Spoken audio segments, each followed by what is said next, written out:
Unbelievable, guys. Look, I take some water, I put it into my coldest water bottle here. Look at this, I'm putting some water in here, yeah? And almost immediately, everyone's fighting for my coldest water bottle. We got the Germans, we got the Japanese, we got the Americans, and there's no reason to fight over this bottle, guys. Because if you go to my link, you can just buy one of your own. If you go to the second link, you can buy something like this, and if you use promo code Macedon, then you get a 10% discount. But make sure you use Macedon for your promo code when you're checking out. So, look at that, guys. There's enough water for everybody. No reason for you guys to fight. This video, I'm going to talk about World War II movies that get me in the mood for playing Men of War Assault Squad 2. So there's a lot of World War II movies out there, and there's a lot of movies I'm not going to name. I'm not going to name movies like U-571 or Das Boat, just because those movies take place on submarines, so those won't really get me in the mood for Men of War, although there are some battlefields with submarines on them, but these are movies that get me inspired to play Men of War Assault Squad 2. So I've got some movies back here. I'm going to talk about them, and I have a lot of movies in mind too that I don't own or I lost them, and I'll mention those too. But let's start with the movies that I do have as physical copies right here. So let's start with this pile first. Enemy at the Gates, guys. This is probably my favorite World War II movie of all time. It's kind of ridiculous. It's been compared to being a Western because it really is a Western, basically. But this is about the legendary duel between Zaitsev of Russia taking on Major Koenig of the Germans, and it's basically a sniper duel that takes place in Stalingrad. So it's a very cool movie. It's got Rachel Weisz in it, among other stars. And I watched this movie 9 times in theaters. That's how much I liked it. It didn't hurt that I knew a friend who worked at a movie theater. That was kind of cool. This one also gets me in the mood for World War II, even though it has Italians and Greeks in it. So this takes place on a Greek island, and the Italians are trying to occupy it. They have so much trouble, they eventually get the Germans to take over for them.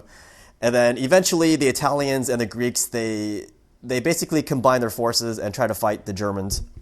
And it's a very dramatic movie, very fictionalized, but it is based on a real account though. So it's got Nicolas Cage, who was actually of Italian ancestry. I really wish they had Italians and Greeks in Men of War. Maybe eventually they'll have those. Valkyrie, this is about an attempt to assassinate Adolf Hitler. And this one stars Tom Cruise, and I love this movie. It's so cool, and it's so heart-wrenching when you're trying to see, hey, is he going to succeed in killing Hitler? Obviously he doesn't, because we would have heard about it if he succeeded. But this is a great movie. I love all the costumes in it. And there's some cool scenes that take place in North Africa before they get into the movie. Now, this was ridiculous. It's a Tarantino movie, but it's fun. It's really fun. This takes place in Europe, and you got the villainous Germans, and then you got the Americans and the Brits, and obviously this is a ridiculous movie, but it's so fun. And then they have this one actor, this German actor. There's actually several German actors in this, obviously, but this one guy was also in Rush. He also played the Baron Zemo in the the Falcon and Winter Soldier. I can't remember his name, but this is a great movie and a very international cast. Over the top though, but for some reason that movie gets me in the mood for playing Men of War Assault Squad 2. And here are some other movies here. So these are based on historical battles. So here's the Bridge at Remagen. It's actually a pretty well-made movie. I haven't watched this in forever, but I highly recommend this. A Bridge Too Far. That's from Operation Market Garden. That's where the Allies basically paratroop on top of some elite German formations, and it's not pretty. But this is a great movie.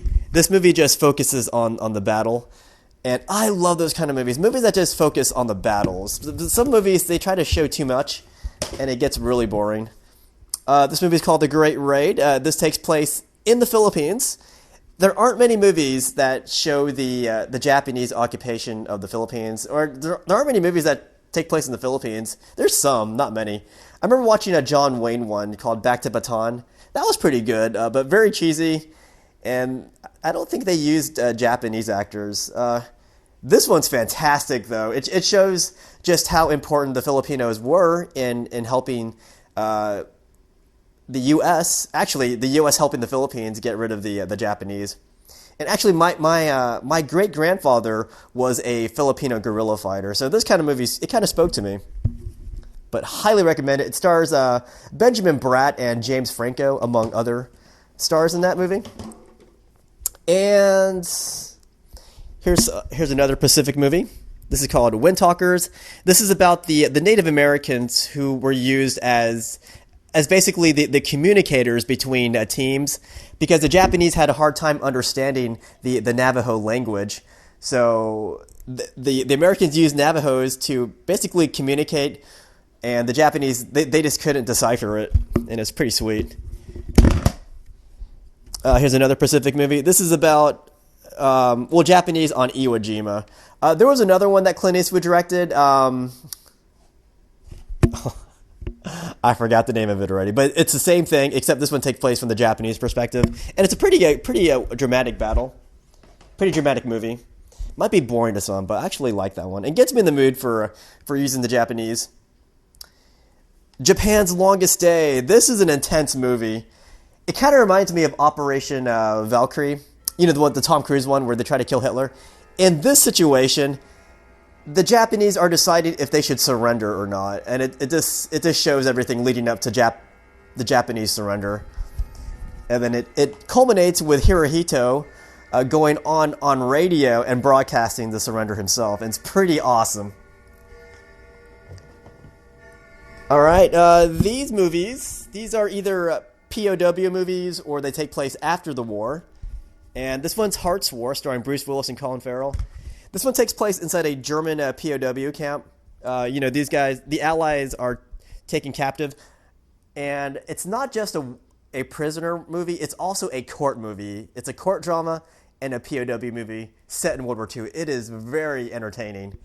And there's also a cool segment, which I don't see. They also showed some Russian prisoners, and they were not treated so well. And that just highlighted the difference between how the Germans treated Allied prisoners versus how they treated Russian prisoners. It was not pretty, generally speaking. The Mackenzie Break. This one's very unique because this is about a German prisoner, and it's been a while since I've seen this. But it's about the charismatic Kapitan Schleuder, and basically they're just organizing resistance as prisoners to I think it's the British.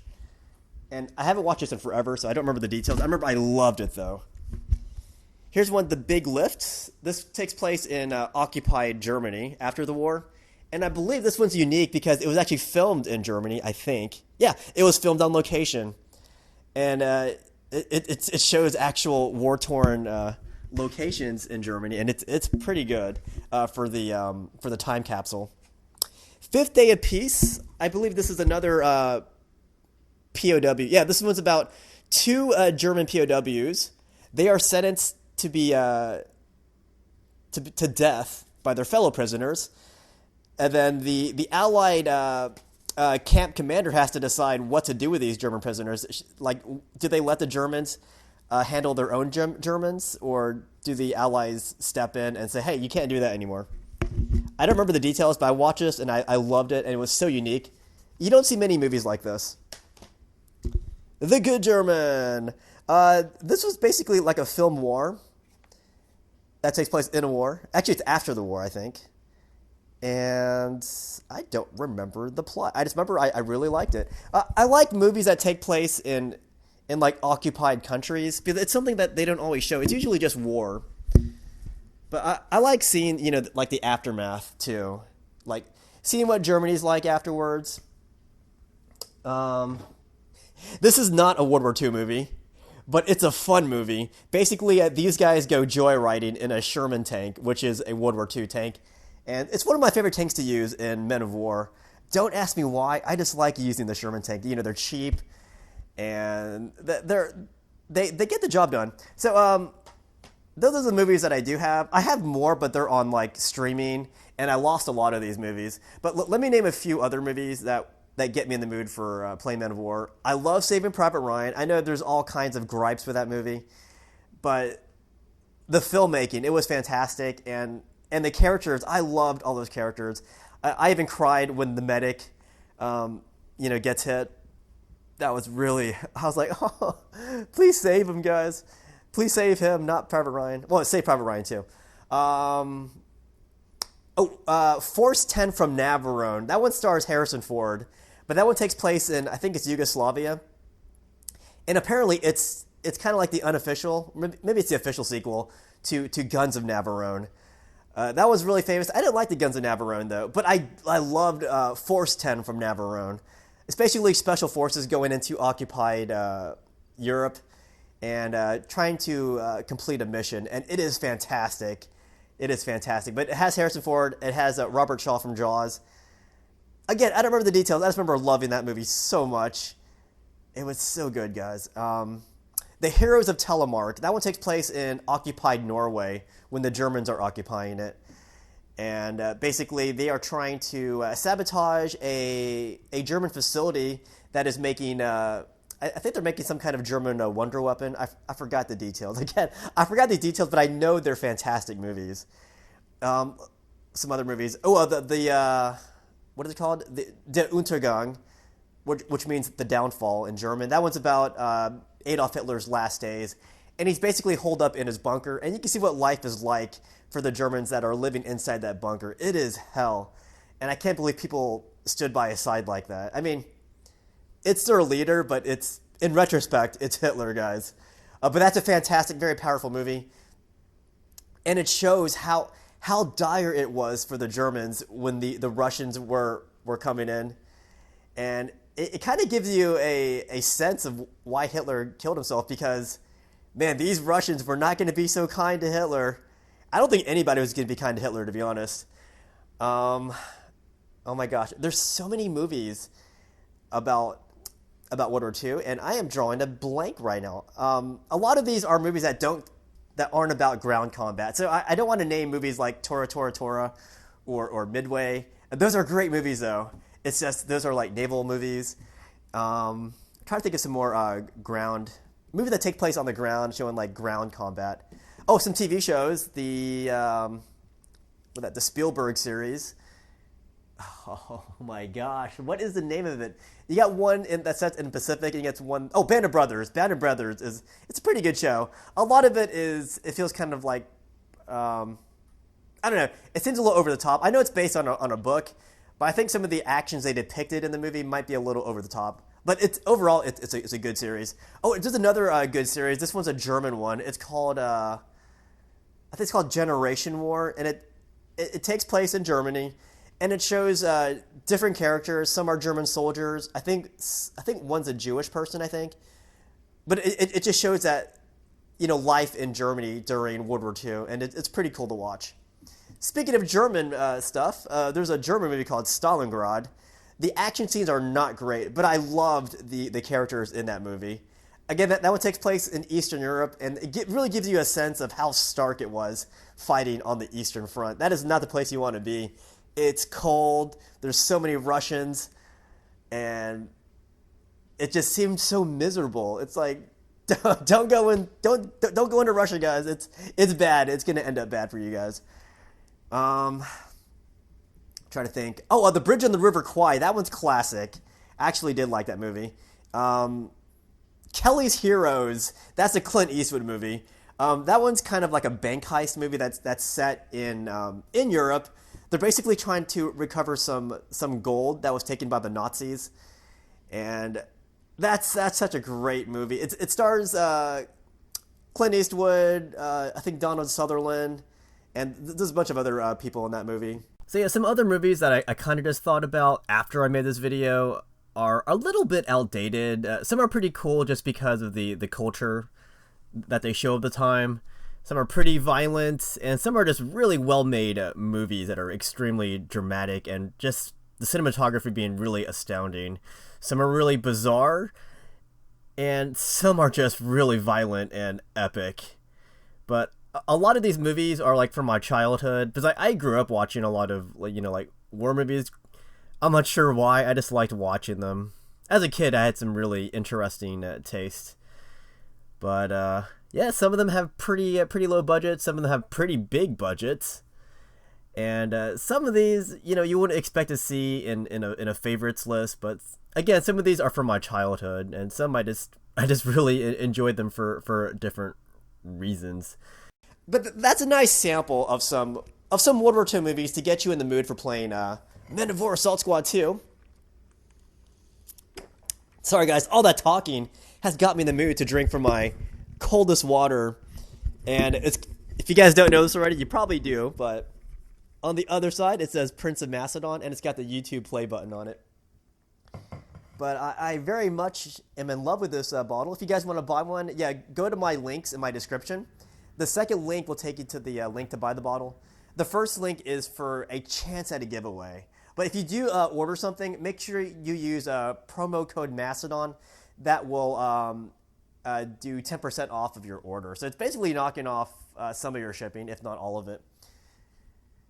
Okay, guys, name some of your favorite World War II movies that would inspire you for Men of War Assault Squad 2. So there's a lot of movies I didn't mention just because they don't really take place, like on the ground or whatnot. But, all right, guys, thanks for watching. I'll see you guys on the battlefields of Men of War.